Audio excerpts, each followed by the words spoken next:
السلام علیکم ورحمۃ اللہ وبرکاتہ۔ منصب علی ظہیر پھر سے حاضر ہے پارہ نمبر 17 کے ساتھ۔ آج کی ہماری گفتگو کا محور پارہ نمبر 17، جس کا آغاز اللہ رب العزت نے ان لفظوں سے کیا: اعوذ باللہ من الشیطان الرجیم، بسم اللہ الرحمن الرحیم۔ اقترب للناس حسابهم وهم في غفلة معرضون۔ لوگوں کے حساب کا وقت قریب آ گیا ہے، پھر بھی وہ بے خبر اور بے خبری میں منہ پھیرے ہوئے ہیں۔ اختتام اس پارے کا ان لفظوں سے ہوا: وَاعْتَصِمُوا بِاللَّهِ هُوَ مَوْلَاكُمْ فَنِعْمَ الْمَوْلَى وَنِعْمَ النَّصِيرُ۔ کتنا ہی بہتر مددگار ہے میرا اللہ۔ اللہ کو مضبوط تھام لو، وہی تمہارا مالک ہے۔ کیا ہی اچھا مالک ہے، کتنا ہی بہتر مددگار ہے۔ پارے کے آغاز میں لوگوں کی غفلت، بے خبری کا تذکرہ، پارے کے آخر میں رب سے تعلق مضبوط بنانے کا تذکرہ میرے اور آپ کے لیے پیغام رکھتا ہے کہ پہلے خود دین کی عظمت کو پہچانوں، عمل کروں، پھر حکمت کے ساتھ، بصیرت کے ساتھ، اخلاص کے ساتھ، درد کے ساتھ، دعا اور تڑپ کے ساتھ پھر نکلوں، میدان عمل میں نکلوں، لوگوں کو خواب غفلت سے بیدار کرنے کے لیے نکلوں، انبیاء اکرام کی اس دعوت کو عام کروں۔ آئیے دیکھیے اس پارے کی روشنی میں کس کس چیز کی دعوت کو عام کرنا چاہیے۔ دعوت پیش کیجیے۔ تعلق بالکتاب کی دعوت پیش کیجیے۔ اللہ رب العزت کی تسبیحات بولنے کی دعوت پیش کیجیے۔ توحید خدا بندی کی دعوت پیش کیجیے۔ عبادت خدا بندی کی دعوت پیش کیجیے۔ آخرت کی فکر کی دعوت پیش کیجیے۔ پابندی سے ادائیگی نماز کی دعوت پیش کیجیے۔ رب سے فریاد کرنے کی دعوت پیش کیجیے۔ جہنم کی آگ سے بچنے کی دعوت پیش کیجیے۔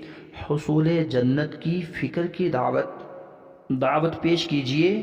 شرک سے اجتناب کی دعوت پیش کیجیے۔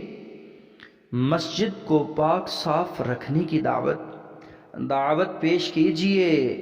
شعائر اللہ کی تعظیم کی دعوت پیش کیجیے۔ تواضع اختیار کرنے کی دعوت پیش کیجیے۔ تقوی خدا بندی کی دعوت پیش کیجیے۔ امر بالمعروف نہی عن المنکر کی دعوت پیش کیجیے۔ ایمان کی فکر کی دعوت پیش کیجیے۔ ظلم سے باز رہنے کی دعوت پیش کیجیے۔ طاغوت کی نفی کی دعوت پیش کیجیے۔ دعوت پیش کیجیے۔ اپنی عظمت کو پہچاننے کی دعوت پیش کیجیے۔ دعوت پیش کیجیے۔ نیکی کو اختیار کرنے کی دعوت پیش کیجیے۔ آئیے اب ان کے جو میں نے ہائی لائٹ کیے ہیں، اخذ کیے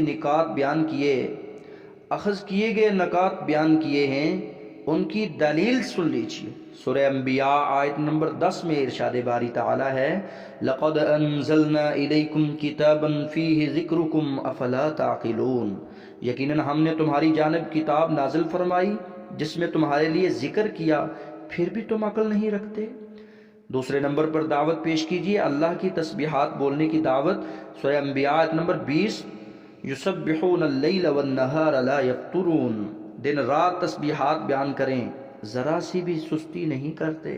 سورہ انبیاء آیت نمبر 87، اللہ الہ الا انت سبحانک انی کنت من الظالمین۔ اللہ کی تسبیحات بولنے کی دعوت۔ مچھلی والے حضرت یونس کو یاد کرو، پیغمبر ذوالنون کو یاد کرو، جب کہ وہ غصہ سے چل دیے، خیال کیا کہ ہم اسے نہ پکڑ سکیں، بالآخر وہ اندھیروں کی اندر سے پکار اٹھا کہ الہی تیرے سوا کوئی معبود نہیں، تو پاک ہے، بے شک میں ظالموں میں سے ہو گیا۔ دعوت پیش کرنی ہے تو تیسرے نمبر پر توحید خداوندی کی دعوت تھی۔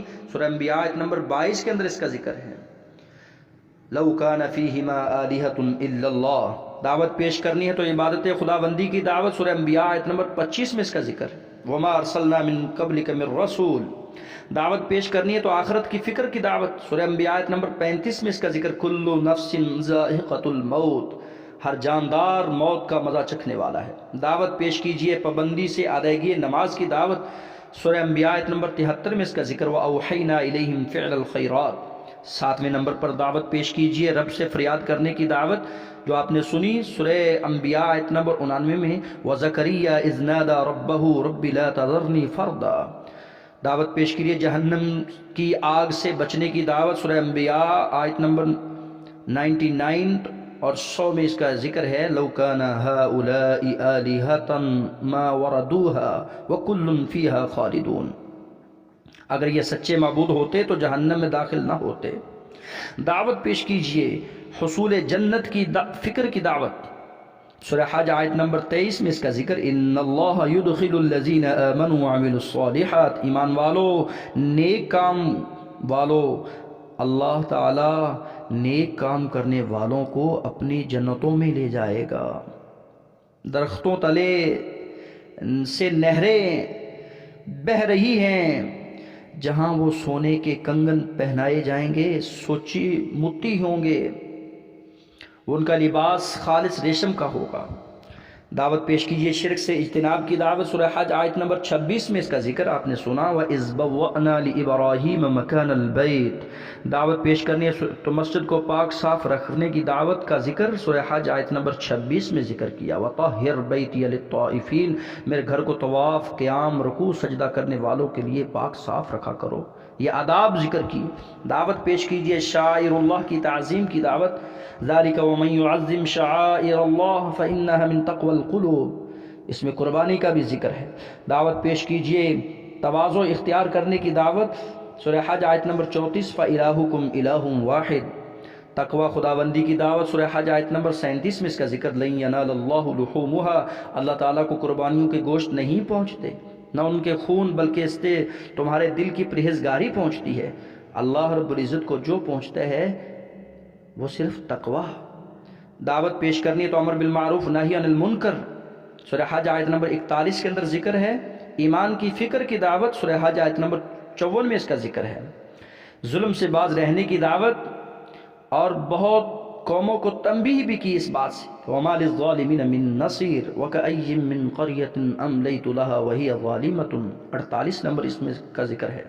دعوت پیش کرنی ہے طاغوت کی نفی، یا ایھا الناس ضرب مثل فاستمعوا له۔ جو کلمہ نفی کر رہا ہے، اسی طرح معبودان باطلہ اور طاغوت کی نفی اس طرح کرو۔ لوگوں، ایک مثال بیان کی جا رہی ہے، ذرا کان لگا کے سن لو۔ اللہ کے سوا جن جن کو تم پکارتے رہے وہ ایک مکھی بھی پیدا نہیں کر سکتے، وہ سارے کے سارے ہی جمع ہو جائیں۔ لن يخلقوا ذبابا ولو اجتمعوا له وان يسلبهم الذباب۔ مکھی اگر کھانے سے تھوڑا سا ذرہ چرا کر لے جائے، لا يستنقذوه من، اس سے یہ چھڑا بھی نہیں سکتے۔ بڑا بزدل ہے طلب کرنے والا، اور بڑا بزدل ہے وہ جس سے طلب کیا جا رہا ہے۔ دعوت پیش کرنی ہے تو اپنی عظمت کو پہچاننے کی دعوت۔ سورہ حج آیت نمبر 75 میں اس کا ذکر ہے۔ دعوت پیش کرنی ہے تو نیکی کو اختیار کرنے کی دعوت، وَافْعَلُوا الْخَيْرَ لَعَلَّكُمْ تُفْلِحُونَ۔ نیک کام کرتے رہو تاکہ تم کامیاب ہو جاؤ۔ میری اللہ رب العزت سے دعا ہے کہ خالق و مالک مجھے اور آپ کو ایسی توفیق سے نوازے کہ ہم بہترین داعی الی اللہ بن جائیں، اللہ کی طرف بلانے والے بن جائیں۔ پہلے ان تمام باتوں پہ خود عمل کریں، پھر استطاعت کے مطابق آگے پھیلانے والے بن جائیں۔ خاتمہ بالایمان فرمائے، جنت الفردوس میں اپنے حبیب کی رفاقت نصیب فرمائے، آمین یا رب العالمین۔